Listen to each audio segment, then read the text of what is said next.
वहाँ कोई वीआईपी नहीं चलता है, मस्जिद में कोई वीआईपी नहीं चलता। हमारे मंदिर में अभी 1 लाख रुपए दे दो, तुम्हें भगवान जी को रगड़ रगड़ के नहलाने का मौका देंगे।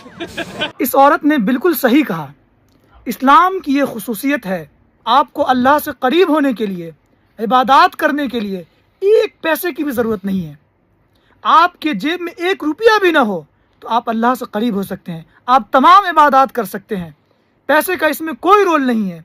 चाहे आप दुनिया के सबसे बड़े अमीर हो, चाहे आप दुनिया के सबसे बड़े गरीब हो, अगर आप चाहें तो पहली सब में खड़े हो सकते हैं। हज में 2 कपड़ों में सबको रहना है, चाहे मालदार हो चाहे गरीब हो।